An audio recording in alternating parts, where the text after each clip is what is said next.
ഉടമ്പടിക്ക് രണ്ട് ലക്ഷ്യങ്ങളുണ്ട്.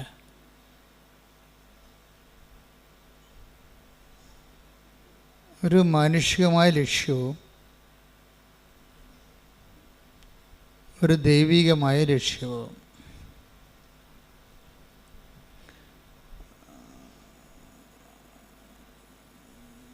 ഉടമ്പടി ഒരു ലൈറ്റ് വെയ്റ്റായിട്ട് പെട്ടെന്ന് ഒരു എയർ ലിഫ്റ്റ് വരാനുള്ള പ്രധാനപ്പെട്ട ഒരു ഉപാധി എന്ന് പറയുന്നത്, അതിന് നമ്മൾ സൂത്രം ടെക്നിക്ക് എന്ന് പറയുന്നത്, ഈ ദൈവ ഇഷ്ടം കൂടുതൽ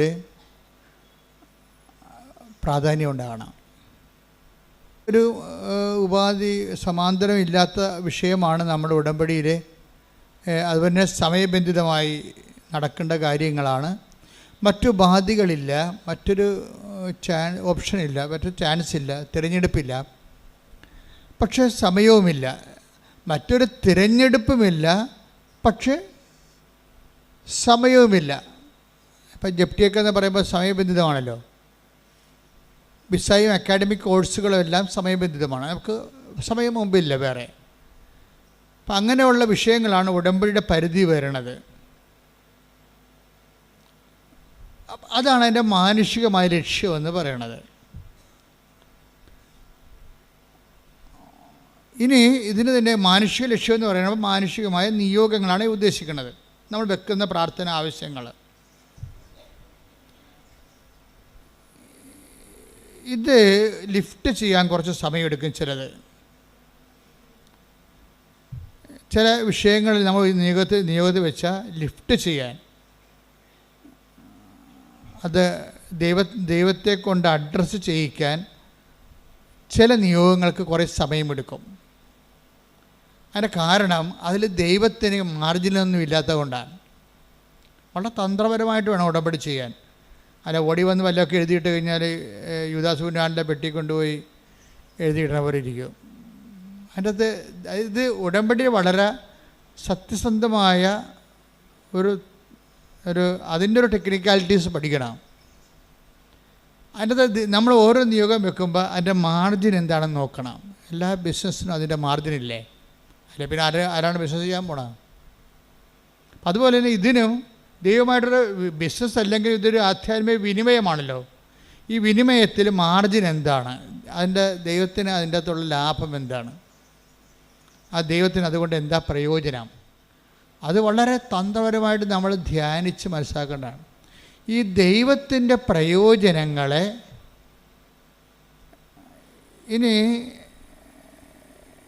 മനുഷ്യന്മാരുടെ ആധ്യാത്മിക നിലവാരം അനുസരിച്ചുകൊണ്ട് ഡിസേൺമെൻറ്റ് ചെയ്യാൻ ചിലർക്ക് ഇത്തിരി സമയം മതി, ചിലർക്ക് ഒത്തിരി സമയം വേണം. അതായത് നമ്മളൊരു വിഷയം ഉടമ്പടി വെച്ചു. ആ ഉടമ്പടി വെക്കുന്ന വിഷയം നമുക്ക് പ്രധാനപ്പെട്ടതാണ്. നമുക്കതിന് വേറെ ഒരു ഓപ്ഷൻ അതിനകത്ത് ഇല്ലതാനും. പക്ഷെ അങ്ങനെ വരുമ്പോൾ ഇതിൽ എന്താണ് ദൈവത്തിന് ഇതിൻ്റെ അകത്തുള്ള പ്രയോജനം? അതൊരു പ്രധാനപ്പെട്ട വിഷയമാണ്. ഇതിൻ്റെ അകത്ത് എന്താണ്? അപ്പോൾ എല്ലാത്തിനും നിങ്ങൾ ഒരു ഗ്യാരണ്ടി ചെയ്യേണ്ടത് interest of God in the covenant, ആ ഇൻറ്റൻഷൻസ് നിങ്ങൾ ഗ്യാരണ്ടി ചെയ്യണം. ആദ്യം ഈ സ്പീഡ് ബൗണ്ടാകണമെങ്കിൽ, ഉടമ്പടി സ്പീഡ് ബൗണ്ടാകണമെങ്കിൽ അതിൻ്റെ അകത്ത് ആ വിനിമയത്തിലുള്ള ദൈവത്തിൻ്റെ ഇൻട്രസ്റ്റുകൾ അത് നമ്മൾ ഗ്യാരണ്ടി ചെയ്യണം.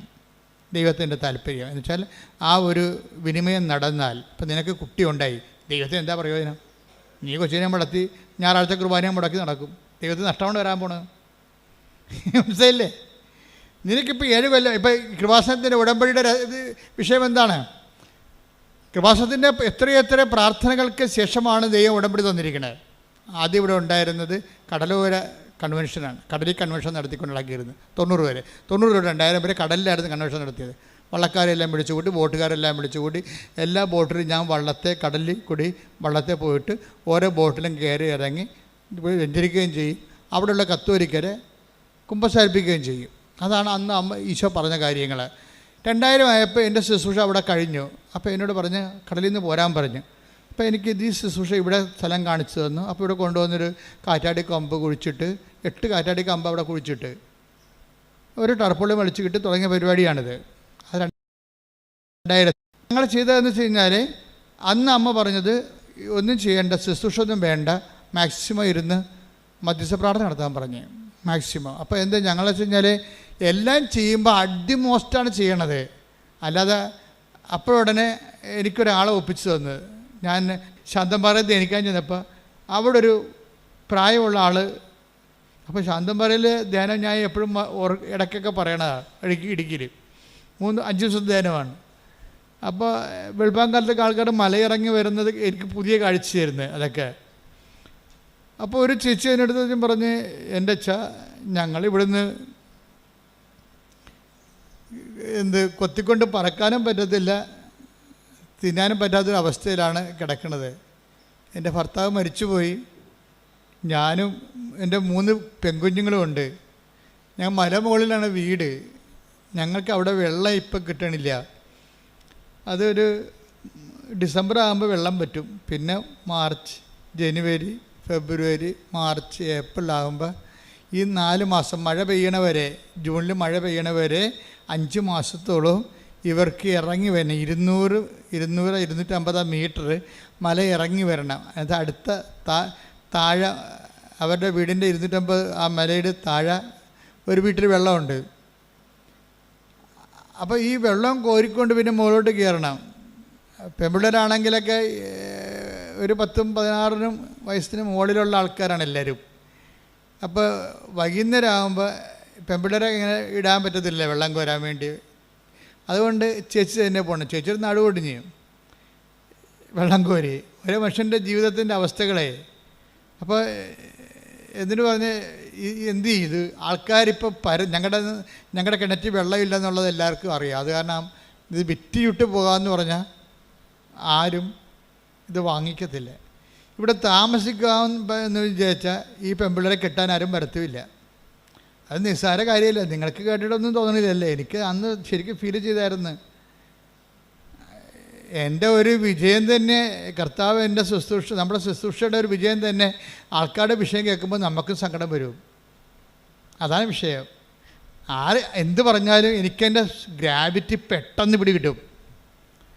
അവരെന്തുമാത്രം അതിൻ്റെ അകത്ത് വിഷമിക്കുന്നുണ്ടെന്ന് എനിക്ക് മനസ്സിലാകും. ഞാൻ അപ്പം തന്നെ ഈ എന്തെല്ലാം മാർഗം ദൈവത്തിരുസന്നിധിയിൽ ഈ വ്യക്തിയുടെ കണ്ണീർ തുടക്കാൻ ചെയ്യാൻ പറ്റും, അതൊക്കെ ചെയ്യാനും ദൈവത്തിരുസന്നിധി നിൽക്കും.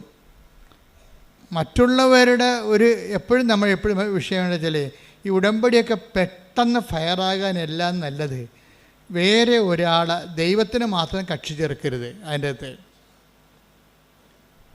വേറെ ഒരാളെ കൂടി, വേറെ കുറേ ആൾക്കാരെ കൂടി അതിൻ്റെ അകത്ത് കക്ഷി ചേർക്കണം. അപ്പോഴാണ് ഈ ഉടമ്പടി ലിഫ്റ്റാകണത്. എന്ന് വെച്ച് കഴിഞ്ഞാൽ നമുക്ക് ഒറ്റയ്ക്ക് എൻ്റെ പിതാവേ എന്ന് പ്രാർത്ഥിക്കാൻ പറ്റത്തില്ലല്ലോ. സ്വർഗസ്ഥനായ പിതാവേ, സ്വർഗസ്ഥനായ, അതാണ് പ്രശ്നം. അപ്പം മറ്റുള്ളവരെ കൂടി കക്ഷി ചേർക്കാതെ ഈ പ്രാർത്ഥന ലിഫ്റ്റാകത്തില്ല. എന്നെ അനുഗമിക്കാൻ ആഗ്രഹിക്കുന്നവൻ, take the bed of God, ശ്രുതിക്കട്ടെ ഹല്ലേലൂയ. ലൂക്ക 9:23 ആരെങ്കിലും എന്നെ അനുഗമിക്കാൻ ആഗ്രഹിക്കുന്നെങ്കിൽ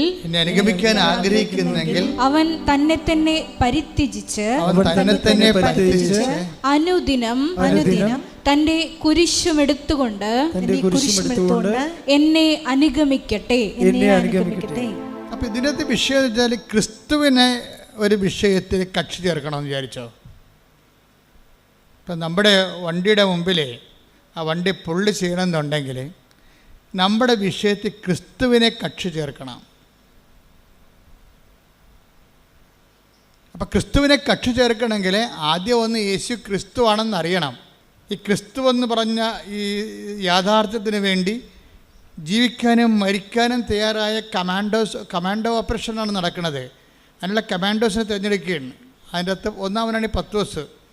പത്രോസിനോട് ചോദിക്കും, who do you say that I am? ഞാൻ ആരാണെന്നാണ് നിങ്ങൾ പറയുന്നത്? നിങ്ങൾക്കറിയണമല്ലോ ഇയാൾ ആരാണെന്ന്. മറ്റുള്ളവരെന്ത് പറയണമെന്ന് പ്രശ്നമല്ല, മറ്റുള്ളവർ അങ്ങനെ പലതും പറയും. ക്രിസ്തു റെവല്യൂഷണറിയാണ്, മതാചാര്യനാണ്, അങ്ങനെ എന്തും വേണമെങ്കിലും പറയാം. സാമൂഹ്യ പ്രവർത്തകനാണ്, അധ്യാപകനാണ്, ഗുരുവാണ്, ആനകൂന എന്നൊക്കെ പറയാം. ഒരു കഥയുമില്ല. ബേസിക്കായിട്ട് വാട്ട് ഈസ് ക്രിസ്തു, whom do you say that I am. മറ്റുള്ളവർ പുസ്തകം വായിച്ചവരും കേട്ട് പറഞ്ഞവരും അല്ല, എൻ്റെ കൂടെ നടന്നിട്ടുള്ളവർ നിങ്ങൾ എന്താ പറയണത്, അതാണ് ഫോളോ മീ എന്ന് പറയണത്. അത് എന്നെ അനുഗമിക്കാൻ ആഗ്രഹിക്കുന്നവരാണല്ല നിങ്ങൾ.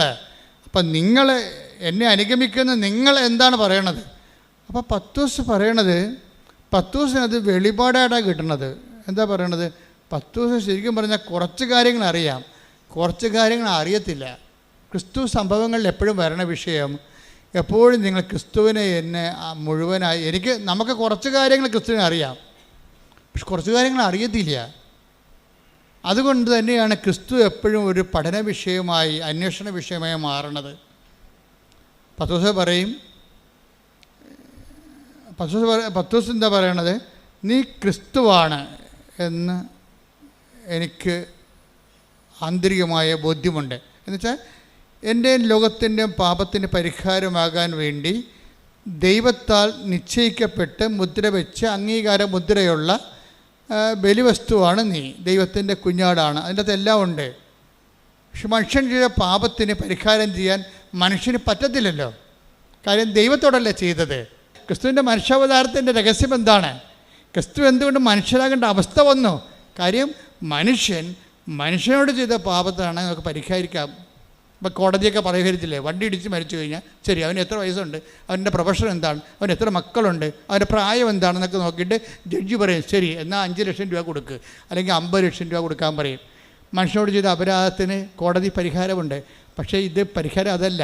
ദൈവം തന്ന കൽപ്പനകൾക്ക് എതിരെ ഒരാൾ പ്രവർത്തിച്ചാൽ അത് ദൈവത്തോട് തന്നെ ചെയ്യണതാണ്. മനുഷ്യൻ ദൈവത്തിൻ്റെ കൽപ്പനകൾ നിരാകരിച്ചു കഴിഞ്ഞാൽ പിന്നെ ദൈവത്തോട് ചെയ്ത തെറ്റാവും. അപ്പോൾ മനുഷ്യനത് പരിഹരിക്കാൻ പറ്റത്തില്ല. മനുഷ്യന് പരിഹരിക്കാൻ പറ്റാ പിന്നെ ആരെങ്കിലും ഇത് പരിഹരിക്കണമല്ലോ. അതിനാണ് പരിഹാരമായിട്ടാണ് ക്രിസ്തു വരണത്. ആര്? ദൈവം തന്നെ മനുഷ്യപ്രകൃതി സ്വീകരിച്ചുകൊണ്ട് അവൻ ആകൃതിയിൽ മനുഷ്യനെപ്പോലെയായി ദൈവത്തോടുള്ള സമാനത മുറുകെ പിടിക്കേണ്ട കാര്യമില്ലാതെ അവൻ മനുഷ്യനായി മരണത്തോളവും കുരിശ് മരണത്തോളവും തന്നെ താഴ്ത്തി. കുരിശ് മരണത്തോളവും പരിഹാരമായി.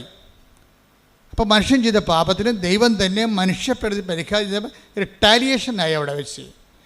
ഇനി ക്രിസ്തു എനിക്ക് വേണ്ടി കൂടിയാണ് പരിഹാരം ചെയ്തതെന്ന് ഞാൻ വിശ്വസിക്കുമ്പോഴാണ്, അതാണ് വിശ്വാസം എന്ന് പറയണത്. അല്ല എന്തെങ്കിലും വിശ്വാസമല്ല. അമേരിക്ക അവിടെ ഉണ്ടെങ്കിലും നിങ്ങൾ വിശ്വസിച്ചാലും ഇല്ലെങ്കിൽ നിങ്ങൾ കണ്ടിട്ടില്ലെങ്കിൽ നിങ്ങൾ വിശ്വസിക്കുന്നുണ്ട് അമേരിക്ക അവിടെ ഉണ്ടെന്ന്. അതുപോലെയുള്ള ക്രിസ്തുവിനെ ഞാൻ കണ്ടിട്ടില്ല എന്നെങ്കിലും ഞാൻ വിശ്വസിക്കുന്നു. ആ ഒരു വിശ്വാസം അല്ല നമ്മുടെ വിശ്വാസം എന്ന് പറയുന്നത്. നമ്മുടെ വിശ്വാസം എന്ന് പറയുന്നത് എന്താണ്? ക്രിസ്തു എനിക്ക് പകരക്കാരനായി പരിഹാരം ചെയ്തു. അവൻ്റെ പരിഹാരത്തെ ഞാൻ വിശ്വസിക്കുന്നു.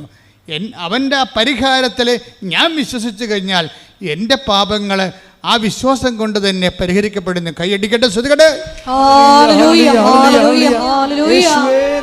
വിശ്വസിച്ച് രക്ഷപ്പെടാനുള്ള ആഴമായിട്ടുള്ള ബോധ്യങ്ങൾ ഈ ആരാധനയിലൂടെ ഞങ്ങൾക്ക് നൽകണമേ. ഹല്ലേലൂയ.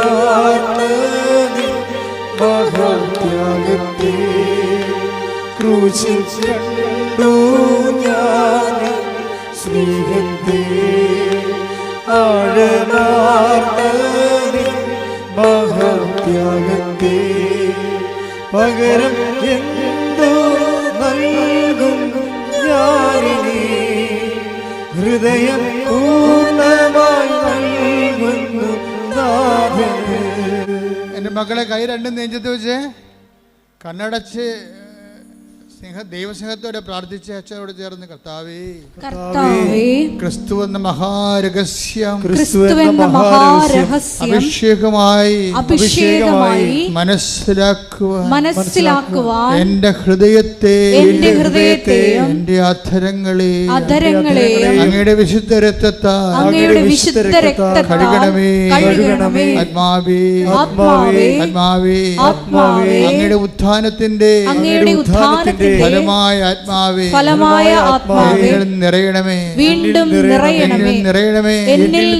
വിശ്വാസത്തിന്റെ മഹാരഹസ്യങ്ങളെ എനിക്ക് മനസ്സിലാക്കി തരണമേ. ക്രിസ്തുവിനെ സ്വീകരിക്കാൻ, ക്രിസ്തുവിന് വേണ്ടി ജീവിക്കാൻ, ക്രിസ്തുവിന്റെ നാമത്തെ പ്രഖ്യാപിക്കാൻ എന്നെ അഭിഷേകം ചെയ്യണമേ.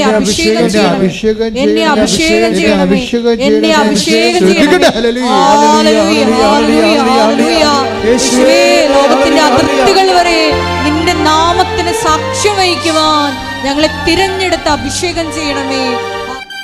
മത്തായിയുടെ സുവിശേഷം 16:24. ആരെങ്കിലും എന്നെ അനുഗമിക്കാൻ ആഗ്രഹിക്കുന്നെങ്കിൽ അവൻ തന്നെ തന്നെ പരിത്യജിച്ച് തന്റെ കുരിശുമെടുത്ത് എന്നെ അനുഗമിക്കട്ടെ. ഇത് വളരെ ഹൃദ്യമായ ഒരു സമവാക്യമാണ്. ക്രിസ്തു ആണ് നീ എന്ന് പത്രോസ് പറഞ്ഞു. എന്ന് വെച്ച് കഴിഞ്ഞാൽ ലോകത്തിന് എക്കാലത്തെയുമുള്ള നിത്യതയുടെ പരിഹാരം, നിത്യത ലഭിക്കുന്നതിനുള്ള ഏക പരിഹാരമാണ് നീ. നിൻ്റെ ബലിയിലാണ് അപ്പൻ പ്രസാദിക്കാൻ പോകുന്നത്. നീ എനിക്ക് വേണ്ടി കൂടിയാണ് മരിച്ചുയർത്തിട്ടതെന്ന് ഞാൻ വിശ്വസിക്കുമ്പോഴാണ് നിന്നെ എനിക്ക് ലഭിച്ചിട്ട് ഞാൻ നിൻ്റെ കൂടെ നിത്യത കരയേറ്റുന്നത് എന്നുള്ള ക്രിസ്തു രഹസ്യത്തിലേക്കുള്ള യാത്രയിൽ സംഭവിക്കേണ്ട ചില സ്വകാര്യമായ ലളിതമായ കാര്യങ്ങളുണ്ട്. അതിലെന്താണ്? ക്രിസ്തുവിനെ സ്വീകരിക്കാൻ പത്രോസാണ് പറയണത്, നീ ക്രിസ്തുവാണെന്ന് പറയണത്. വെച്ച് കഴിഞ്ഞാൽ അഭിഷിക്തൻ, അംഗീകരിക്കപ്പെട്ടവൻ, നിൻ്റെ ബലിയിൽ മാത്രം ദൈവം പ്രസാദിക്കുന്നവൻ. വേറെ എന്ത് പ്രസാദിപ്പിച്ചാലും കാര്യമില്ല. വേറെ നീ പാപപരിഹാരത്തിന് വേണ്ടി എന്ത് തലകുത്തി പറഞ്ഞിട്ടൊരു കഥയുമില്ലെന്നാണ്. ക്രിസ്തുവിൻ്റെ പരിഹാരത്തോടു കൂടി ബാക്കി മാനവരാശിയുടെ സാംസ്കാരികമായി കണ്ടെത്തിയിട്ടുള്ള മുഴുവൻ പരിഹാരങ്ങളെയും നള്ളിഫൈ ചെയ്യുകയാണ്. മനുഷ്യൻ പരിഹാരത്തിന് എന്തെല്ലാം ചെയ്യുന്നുണ്ട്. ക്രിസ്തു നിനക്ക് വേണ്ടി മരിച്ചു പാപത്തിൻ്റെ പരിഹാരമായി എന്ന് നീ വിശ്വസിക്കുമ്പോൾ ക്രിസ്തു നേടിയെടുത്ത പരിഹാരം നിനക്ക് അവകാശമാക്കണമെങ്കിൽ നിൻ്റെ വിശ്വാസത്തിലൂടെയാണത്. അപ്പം നീ എന്തിലാണ് വിശ്വസിക്കണത്? ക്രിസ്തുവെന്ന വ്യക്തിയിൽ വിശ്വസിക്കുന്നതിനേക്കാൾ ഉപരി ക്രിസ്തു നിനക്ക് വേണ്ടി പാപപരിഹാരം മരിച്ചുവെന്ന് നീ വിശ്വസിക്കണം. പറഞ്ഞേ, കർത്താവായ ദൈവമേ, എന്റെ പാപപരിഹാരമായി എനിക്ക് പകരക്കാരനായി നീ മരിച്ചുവെന്ന് നിന്റെ മരണത്തില് ദൈവപിതാവ് പ്രസാദിച്ചുകൊണ്ട് എന്നെ ഉയർത്തെഴുന്നേൽപ്പിച്ചുവെന്ന് ഞാൻ വിശ്വസിക്കുന്നു. നിന്റെ മരണത്തെ പ്രഖ്യാപിക്കുന്നു, നിന്റെ ഉയർപ്പിൽ വിശ്വസിക്കുന്നു, വരവ് കാത്തിരിക്കുന്ന കർത്താവേ, വിശ്വാസത്തിന്റെ ഈ മഹാരഹസ്യങ്ങളെ അടയാളങ്ങളിലൂടെ ആഘോഷിക്കുവാൻ അഭിഷേകം നൽകണമേ.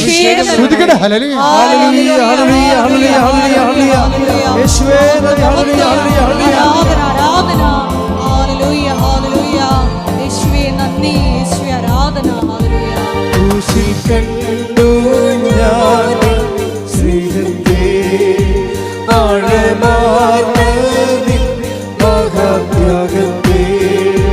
ക്രൂശിൽ കണ്ടു ഞാൻ സ്നേഹത്തെ ആഴമാർന്ന മഹാത്യാഗത്തെ. ക്രിസ്തുരഹസ്യത്തിൻ്റെ അടയാളങ്ങളുടെ ആഘോഷമാണ് ഉടമ്പടി. ഇപ്പം ക്രിസ്തു രഹസ്യ ഉടമ്പടിയിൽ എന്താ സംഭവിച്ചിരിക്കുന്നത്? ക്രിസ്തു രഹസ്യമാണ് ആഘോഷിക്കപ്പെടുന്നത് അടയാളങ്ങളിലൂടെ.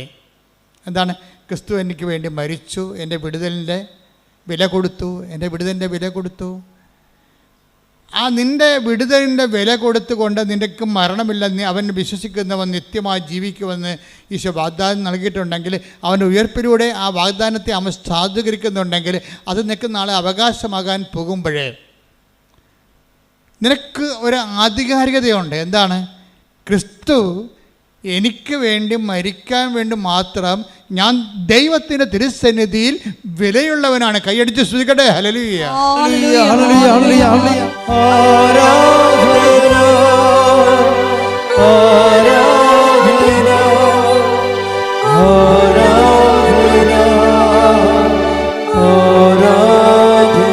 എൻ്റെ ദൈവമേ, നിന്റെ അപേക്ഷകളെക്കാളും നിന്റെ ആവശ്യങ്ങൾ പരിഗണിക്കുന്ന ഒരു ദൈവത്തിൻ്റെ മുമ്പിൽ സാക്ഷിയാകാൻ നീ തയ്യാറായാൽ നിന്റെ ഉടമ്പടി ഇന്ന് ക്രാക്കാകും. കൈയടിക്കട്ടെ, ശ്രുതിക്കട്ടെ.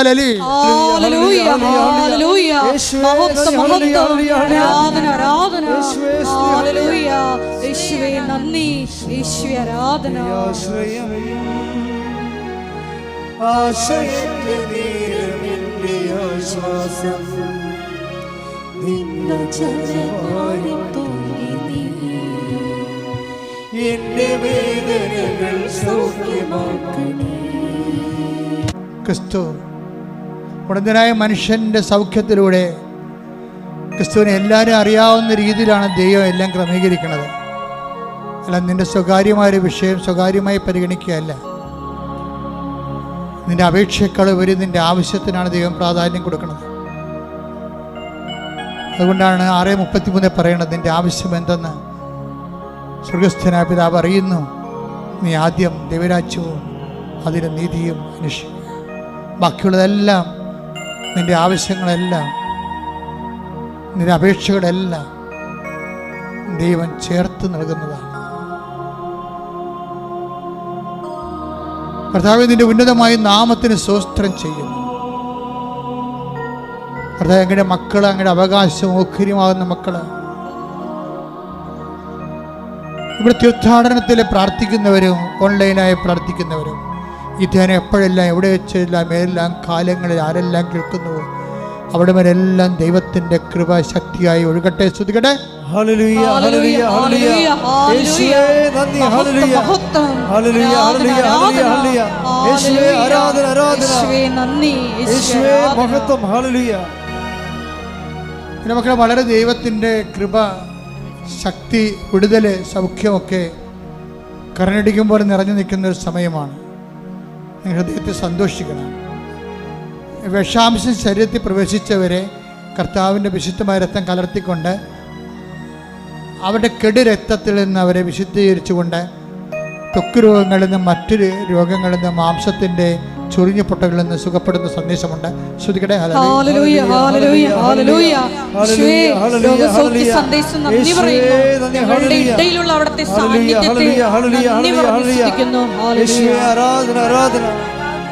കർത്താവേ, നിന്റെ വിശുദ്ധ പൗരോഹിത്യത്തെ മഹത്വപ്പെടുത്തണമേ. കർത്താവേ, സഭയിലുള്ള സാന്നിധ്യം പ്രകടമാക്കണമേ. ഈശോ മുടന്തനെ പോലെ ക്രിസ്തുവാണ് എന്നെ സുഖപ്പെടുത്തിയതെന്ന് നാട് മുഴുവൻ പറഞ്ഞു നടക്കുമ്പോൾ, അവനെ നേരത്തെ അറിയാമായിരുന്നവനെ അവന് സംഭവിച്ച മാറ്റങ്ങൾ തിരിച്ചറിയുമ്പോൾ ജനങ്ങളും രാജ്യങ്ങളും ക്രിസ്തുവിലേക്ക് തിരിച്ചു വരാൻ വേണ്ടി ദൈവമേ ഞങ്ങളെ സുവിശേഷത്തിന്റെ ഉപകരണങ്ങളാക്കണമെന്ന് പ്രാർത്ഥിച്ചുകൊണ്ട് ശ്രദ്ധിക്കട്ടെ.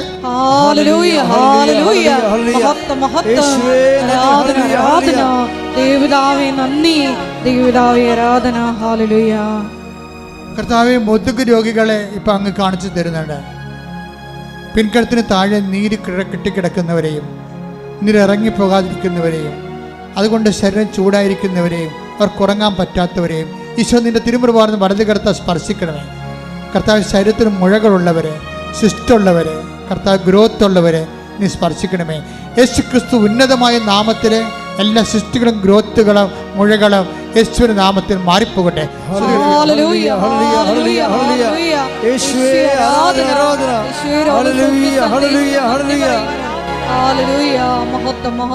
കക്ഷത്തിനും മടക്കുകളിലും കാലിനും മടക്കുകളിലും ചൊറിഞ്ഞു പൊട്ടുകയും അത് അലർജി ആവുകയും വെള്ളപ്പാണ്ടാടെ മാറുകയും ചെയ്യുന്ന വ്യക്തികളെ കർത്താവ് സൗഖ്യപ്പെടുത്തിക്കൊണ്ടിരിക്കുന്നു. കർത്താവ് നിന്റെ തിരുമുറിവാർന്ന് അണിപ്പെടുതാർന്ന വലതുകരം ഓരോ മകളുടെ മേലും വെക്കണമെന്ന് പ്രാർത്ഥിക്കുന്നു.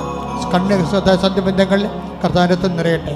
മാംസപേശികളിൽ കർത്താരത്വം നിറയട്ടെ. ഉച്ചമുതൽ ഉള്ളംകാല് വരെ കർത്താരത്വം നിറയട്ടെ.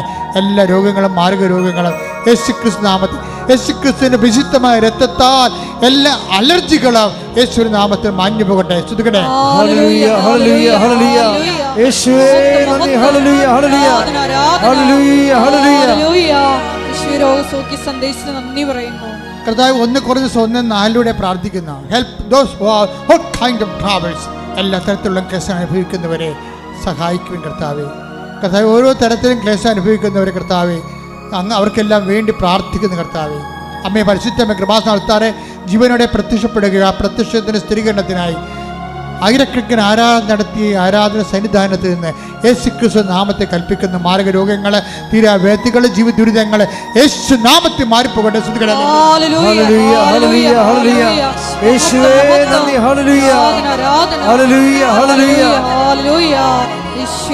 കർത്താവ് ജോലിയില്ലാത്തവര്, വീടില്ലാത്തവര്, വിവാഹം ഒത്തുവരാത്തവര്, വഴിയില്ലാത്തവര്, ഇൻ്റർവ്യൂവിന് തോറ്റവർ, പരീക്ഷയിൽ തോറ്റവർ, ഇൻ്റർവ്യൂ പ്രതീക്ഷിക്കുന്നവർ, അല്ല റിസൾട്ട് പ്രതീക്ഷിക്കുന്നവർ, കർത്താവെ ജോലി പ്രതീക്ഷിക്കുന്നവർ, നാട്ടിലേക്ക് തിരിച്ചു പോരാൻ ആഗ്രഹിച്ചിട്ട് വരാൻ പറ്റാതെ കുടുങ്ങിപ്പോയവർ, വിദേശത്ത് ജയിലിലായവർ, നാട്ടിൽ ജയിലിലായവർ, എല്ലാം വ്യത്യസ്തമായ കേസിൽ അകപ്പെട്ടിരിക്കുന്നവർ, വിവാഹം മോചനത്തിന് വേണ്ടിയുള്ള കേസ് കൊടുത്തിരിക്കുന്നവർ, ഒന്നിച്ച് താമസം വീണ്ടും ആഗ്രഹിക്കുന്നവർ, അവിടെ എല്ലാം കർത്താവിൻ്റെ കരുണം, മാതാവിൻ്റെ പ്രത്യക്ഷീകരണത്തിൻ്റെ സ്ഥിരീകരണത്തിൻ്റെ സാക്ഷികളാകാൻ ദൈവത്തിൻ്റെ ശക്തി ഒഴുകട്ടെ. സ്തുതിയുടെ ഹല്ലേലൂയ ഹല്ലേലൂയ ഹല്ലേലൂയ. യേശുവേ നന്ദി. ഹല്ലേലൂയ ഹല്ലേലൂയ.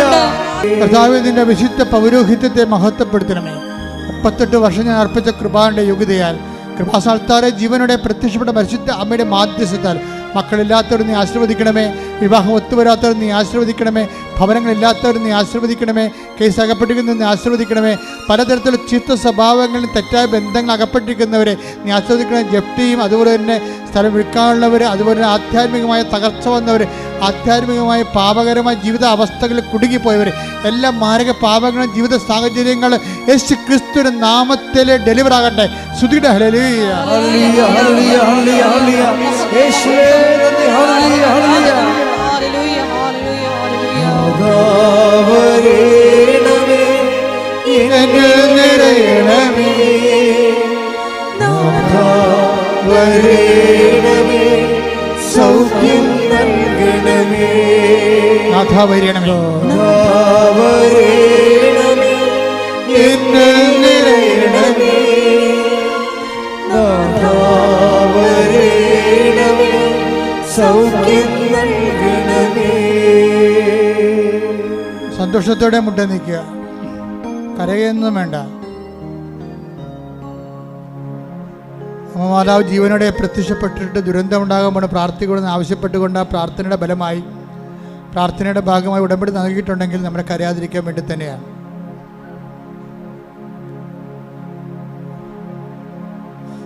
നീ കറക്റ്റ് റൈറ്റായിട്ടുള്ള സ്ഥലത്താണ് നീ വന്നിരിക്കണമെന്ന് ആദ്യം ഓർക്കണം.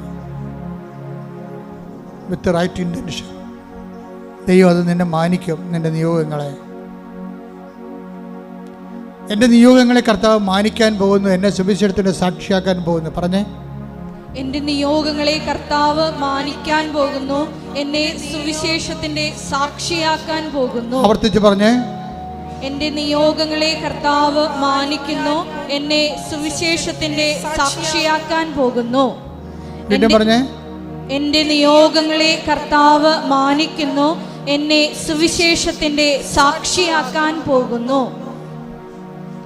മൗനമായി പ്രാർത്ഥിക്കുക. ഇന്ന് ഇത്രയും വളരെ ഫെസ്റ്റിവലായിട്ടുള്ളൊരു ദിവസമാണ്. ആ ഫെസ്റ്റിവലും കാർണിവലും ഒന്നും നോക്കാതെ കർത്താവിൻ്റെ തിരുസേനയിൽ നീ വന്നിട്ടുണ്ടെങ്കിൽ നിൻ്റെ വിശ്വാസം വലുത് തന്നെയാണ്. ദൈവം തീർച്ചയായിട്ടും മാനിക്കും.